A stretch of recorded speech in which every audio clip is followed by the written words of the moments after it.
আমি একটু ওয়াশরুম থেকে আসছি। হ্যাঁ,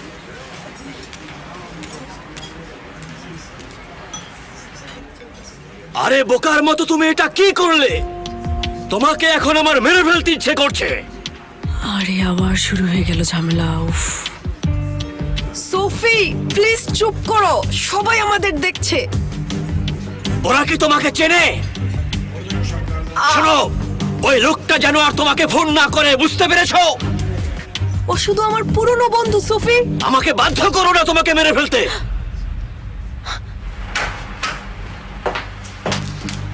এই যে আপনি কি করছেন? আপনি? তুমি আবার কে? আমি আয়শা, কিন্তু আপনাকে দেখে তো মনে হচ্ছে আপনি একজন রাস্তার গুন্ডা। আমাকে গুন্ডা বললে? কই দেখি তো। আপনার মতো গুন্ডা তো আর কাউকে দেখছি না। অবশ্যই আপনাকেই বলছি। ম্যাডাম প্লিজ এখানে দয়া করে ঝগড়া করুন। ছাড়ুন আমাকে। চলে যাও এখান থেকে, মারতে বাধ্য করো না। আপনি কি সত্যিই ভাবছেন আমাকে আপনি মারবেন? ম্যাডাম প্লিজ প্লিজ ঠিক আছে। ম্যাডাম, লোকটা সবসময় ঝামেলা করে। তাই নাকি? প্লিজ, ও জায়গাটা নষ্ট করে ফেলতে পারে। আমি দেখাচ্ছি কিভাবে জায়গাটা নষ্ট করতে হয়। কি ভাবো তুমি নিজেকে? আচ্ছা, কি চলছে এখানে? এই লোকটা ওই মহিলাকে মারছিল। তাই নাকি? এই লোকটাকে ধরে বাইরে বের করে দাও। তুই এখানে অপেক্ষা কর, আমি আসছি একটু পরে। ঠিক আছে, আমি অপেক্ষা করছি। তোমার বন্ধুদেরকে নিয়ে আসো। হ্যাঁ, আমি এখানে আছি। এটার হিসেব তোকে দিতে হবে। দাঁড়া, আমি আসছি। সবকিছু ঠিক আছে, ঠিক আছে। হায় আল্লাহ, তুমি চলো, বসো। জানোয়ার। Stupid Excuse me. একটা। আমরা কোথায় ছিলাম? তুর্গুতিয়ার। আকাশের দিকে তাকিয়ে স্টেশনে।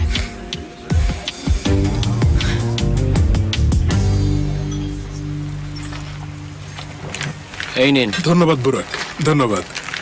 দেখি আপনার ভালো লাগে কিনা।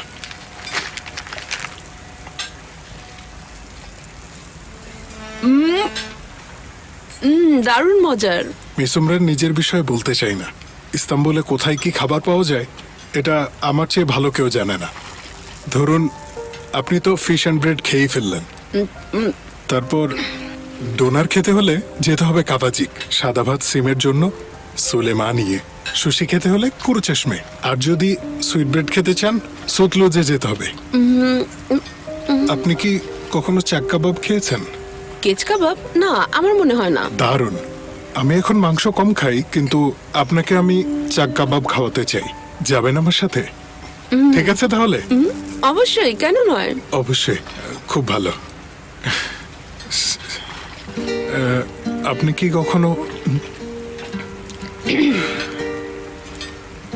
উমরান উমরান ম্যাডাম, আমি আপনাকে আসলে কোথায় কি খেতে পাওয়া যাবে সেটা লিস্ট করে দেব। কিছু বলতে চান?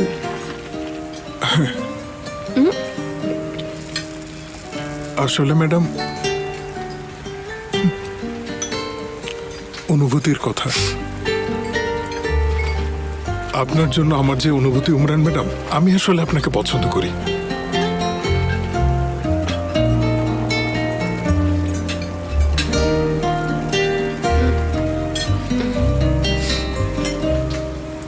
আপনি কিছু বলবেন না?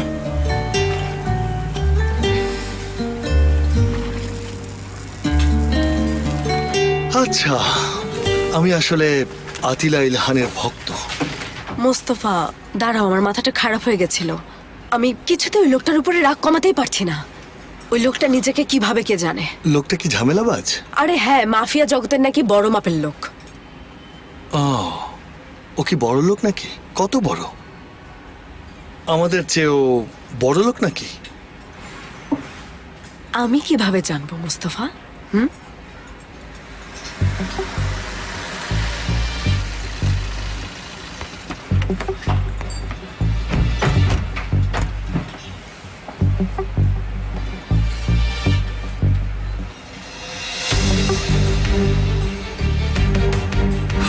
হ্যাঁ, ও যত বড় লোকই হোক না কেন, আমার তাতে কোনো কিছু যায় আসে না। আমিও বাহারি উম্মানের দলের লোক। ওরা যদি কোনো ঝামেলা চায়, আমিও ঝামেলা করে দেখাবো। আচ্ছা আচ্ছা, এখন এসব কথা বাদ দেই।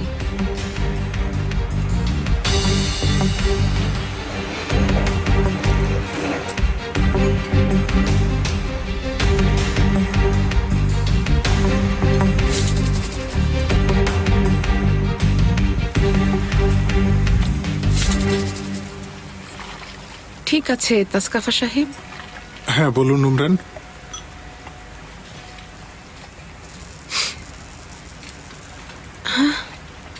আমি জানি আপনি খুব ভালো একজন মানুষ, আপনার ভেতরে অনেক সুন্দর বড় একটা মন আছে।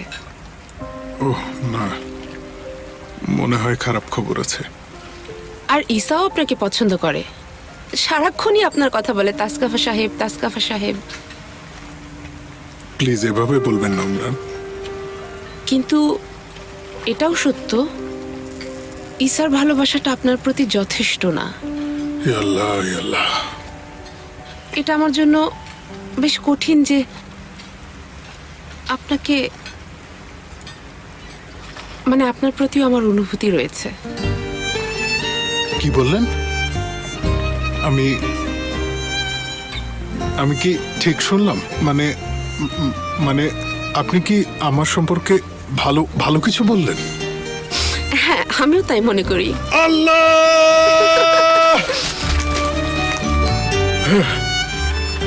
কিন্তু এখন আমাদের আসলে নামিক ফিরে না আসা পর্যন্ত দেখা করা উচিত না। মানে আমি একজন বিবাহিত নারী, এমনকি সেটা কাগজপত্রেও। ওই লোকটা এসে আবার যদি কোনো ঝামেলা করে, আমি ওকে কোনোভাবে নিতে পারছি না, আমি ওকে ডিভোর্সটাও দিতে পারছি না, ওর সাথে যোগাযোগ নেই দেখে। তাসকাফা, তাসকাফা ভাই, তাসকাফা ভাই, আল্লাহ, পানি, একটু পানি আনো। খাবার আটকে গেছে গলায়, কখন যে কি হয়ে গেল বুঝতেই পারলাম না। এটা ধরুন, আপনার এখন পানি দরকার। দেখি এই তো আমি খুলে দিচ্ছি, নিন পানিটা নিন। কি যে হলো! ওই বেয়াদব লোকটা, এ ধরনের মানুষকে আমি একদম সহ্য করতে পারি না। আর খেতে ইচ্ছে করছে না, চলো চেক আউট করে বের হয়ে যাই। আচ্ছা, এখনই চেক আউট কেন? আমরা কি রোজ এখানে আসি নাকি? আল্লাহ আল্লাহ, চলো একটা ডেজার্ট অর্ডার করি। তুমি এত তাড়াহুড়ো করছো কেন?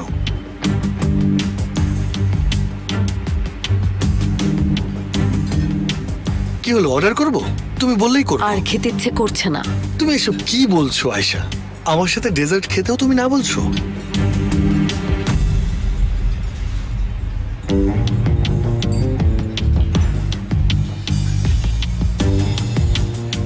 আচ্ছা ঠিক আছে, আমি বলবো, তবে আমি ভয় পাই না। না বললে মোস্তফার সাথে অন্যায় করা হবে। আজে বাজে কথা বলো না। ও কেন আমার জীবনের সিদ্ধান্ত নেবে বলো? ও তোমার ভাই, আর আমাদের একটা সাধারণ লক্ষ্য আছে। ভালো, তাহলে তুমি ওকে গিয়ে বলো। আল্লাহ, তুমি কিছুতেই বুঝতে পারছো না। এটা বলা অতটা সহজ না, এটা বলা অনেক কঠিন। তুমি চাচ্ছ আমি ওর সামনে গিয়ে বলি, ভাই আমি তোমার বোনের প্রেমে পাগল হয়ে গেছি? তাহলে কি আমরা কি লুকিয়ে প্রেম করব? আরে মোস্তফা কল করেছে। দারুণ, ধরো আর বলো তুমি আমার সাথে আছো, বলো। আচ্ছা বলবো, সময় হলেই বলবো। এই কথা টেলিফোনে বলা উচিত হবে না, সামনে গিয়েই বলবো। তুমি আসলে একটা ভিতুর ডিম। আমি ভীতু? এখানে ভয়ের কি আছে? হ্যাঁ, সময় হলে আমি ওর সামনে গিয়ে কথাটা বলে ফেলবো, তাই তো?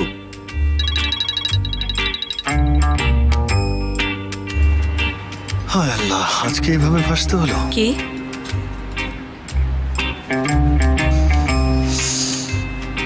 চলো আমরা একটা কফি খাই। আমি বাসায় যেতে চাই। কিন্তু আয়শা, টার্কিশ কফি হজমে কত সাহায্য করে তুমি কি জানো সেটা? মোস্তফা, আমাকে জোর করো না, চলো এখান থেকে প্লিজ।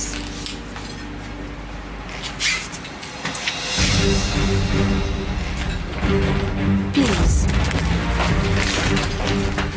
মেরে ফেলোকে!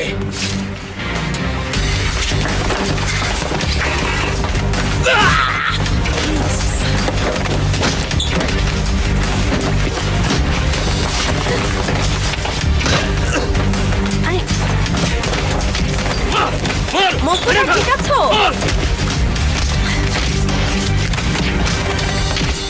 শোনো, এখনই গিয়ে আমার ভাইয়ের সাথে তোমার সবকিছু বলে দেওয়া উচিত, ঠিক আছে? তুমি মাঝে মাঝে খুব বেশি জোর করো আমাকে, আমি আর নিতে পারি না।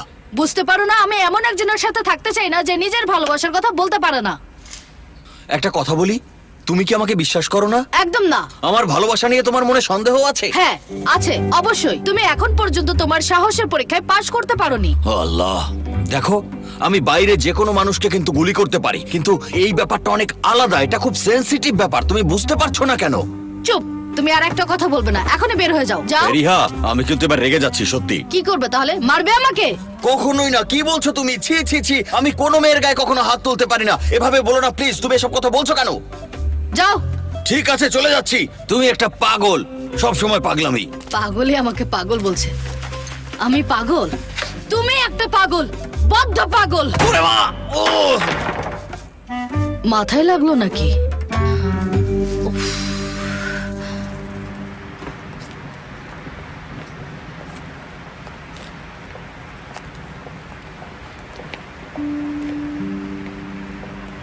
চলো আজকে বাসায় যাই, একসাথে রাত কাটাবো, অনেক মজা হবে। আমার ছেলেকে নিয়ে আসতে হবে। তুমি এটা পরেও করতে পারো। কি করতে চাচ্ছ? থামো, কি করছো তুমি? ঝামেলা করো না, গাড়িতে ওঠো, চলো ঘুরে আসি। ইয়া আল্লাহ। এই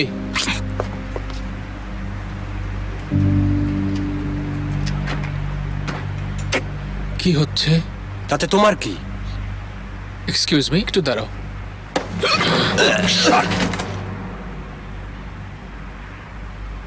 জাস্ট এইটুকুই? শেষ করে দেব? না তাই বলে মারবেও না। মারবো? একটু মারো।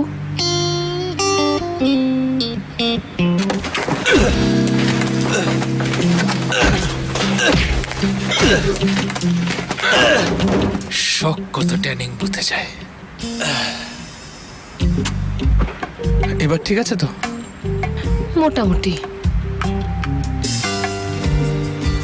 ঠিক আছে, তাহলে চলো তোমাকে বাসায় পৌঁছে দেই।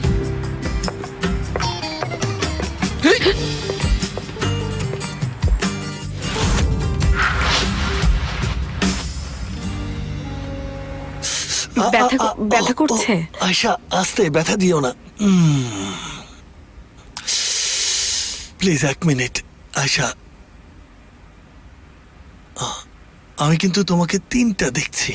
একটাকেই তো সামলাতে পারো না, 3টা তো তোমার জন্য অনেক বেশি মুস্তফা। দেখি একটু দেখতে দাও। মাঝখানেরটা দেখতে ভালো লাগছে, খুব ভালো। বাকিগুলো কিন্তু ভয়ঙ্কর লাগছে, ভয়ঙ্কর। আল্লাহ, কেউ আছেন? প্লিজ একটু হেল্প করুন। ডক্টর দরকার। আপনি আছেন দেখছি। দেখুন না, ওনার গলায় মাছে কাঁটা আটকে গেছে। কি হয়েছে? এই যে এখানে মনে হয় আটকে আছে। দেখুন না প্লিজ। তাড়াতাড়ি। আপনি কি যাবেন আমাদের সাথে? এদিকে আসুন। নার্স দেখুন। কি হয়েছে মিস আয়েশা? ওর গলায় কাঁটা আটকে গেছে, ওকে নিয়ে যান। ঠিক আছে, আমি দেখছি। আপনি যদি ওকে একটু রুটি খেতে দিতেন তাহলে মনে হয় ঠিক হয়ে যেত। টুকরা, উনি তো একটা পুরো রুটি খেয়েছেন, কিন্তু সেটা এখনো গলায় আটকে আছে। আয়শা! ফেরিহা, জুলফিকার, ও মোস্তফা, হ্যালো উমরান। কি হয়েছে? ওর মাথায় লেগেছে। কিভাবে হলো এটা? ইমোশনাল হয়ে চুমো খাচ্ছিলাম। তোমরা একে অপরকে চুমু খাচ্ছিলে, মানে কি? আরে আমি চুমু খাইনি তো, মজা করছে, বুঝতে পারছো না কেন? আরে সব কথা সব সময় বিশ্বাস করতে হয় না। এই থামা, এখন এসবের সময় না, রক্ত পড়ছে। চলো তাড়াতাড়ি চলো।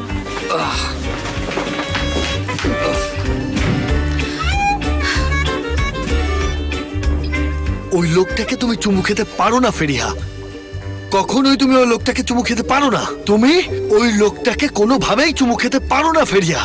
তোমার মুখের এই অবস্থা কেন? চুপ, একদম চুপ। উনি যখন আমাকে প্রপোজ করছিলেন ঠিক তখনই ঘটনা কে? ঘটে। আমার মনে হয় উনি অনেক বেশি উত্তেজিত হয়ে পড়েছিলেন। আমি তো কাগজ কলমে এখনো বিবাহিত, উনি চাইলে তো এমন কিছু হতে পারে না।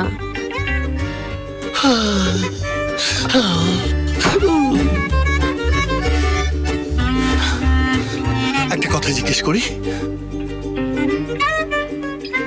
তোমরা কি সবাই পাগল নাকি? চুপ।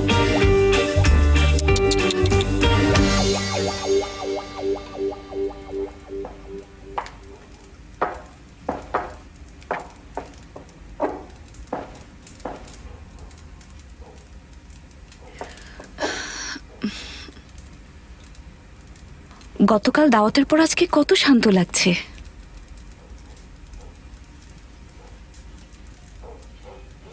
সবাই কোথায়? বাহারে সাহেব আর সেমা উপরে আছেন, বাকিদের কথা জানি না। মেলিসা, হাসান ইয়ামুরকে বাঁচানোর জন্য আপনাকে আবারও ধন্যবাদ দিচ্ছি। প্লিজ এসব কথা আর তুলো না, বাহারে সাহেব শুনলে আবার রেগে যাবেন। আরে না, উনি আপনার উপর কখনো রাগ করবেন না। রাগ করলে আমার উপরে রাগ করবেন, কারণ ওনার রাগ করার জন্য তো এই সঙ্গুলধম আছেই।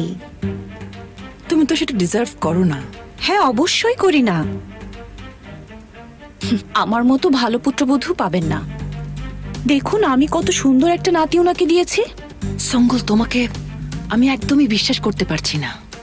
তোমার মতো মানুষ আমি আমার জীবনে কখনো দেখিনি। আহ আল্লাহ, কেন আমি কি ভুল করেছি? অবশ্যই করেছো। তুমি সবাইকে মিথ্যে বলেছো ওই বাচ্চাটা তোমার নিজের ছেলে। এটাই আমি সব বাড়ি সাহেবকে বলে দেব।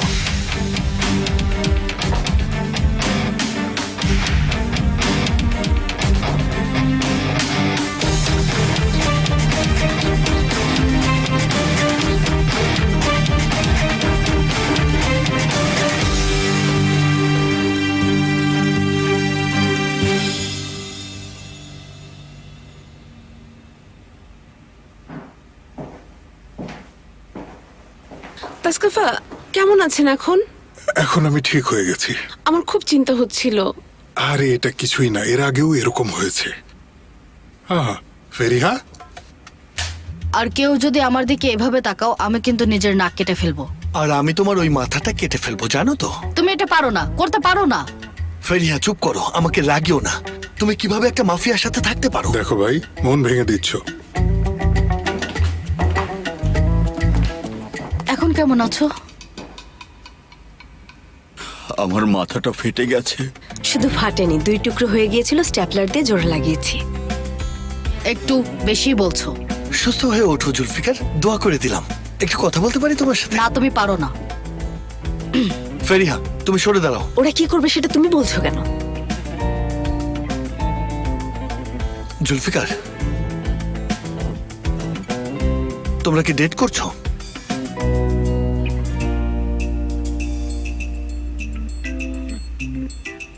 কে? আমরা? না, আমরা তাসকাফা, আপনি কি মজা করছেন? না উমরান ম্যাডাম, আমি মজা করছি না। আরে ইস, অনেক হয়েছে, আমাকে তোমরা পাগল বানিও না। এবার তো মনে হচ্ছে ও সত্যি সত্যি পাগল হয়ে গেছে। চলো চলে যাই। আচ্ছা আমি আসছি, সবাইকে শুভ সন্ধ্যা। ফেরিহা কোথায় যাচ্ছ? এখানে আসো। চলুন চলুন, আমি আপনাকে বাসায় পৌঁছে দিয়ে আসি। মোস্তফা, আমরা এটা নিয়ে পরে কথা বলি, শান্ত হও।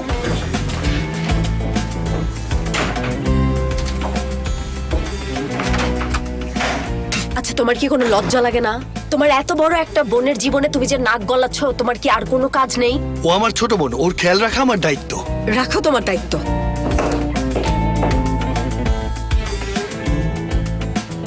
হায় আল্লাহ, এখানেও দেখছি সব দোষ আমারই।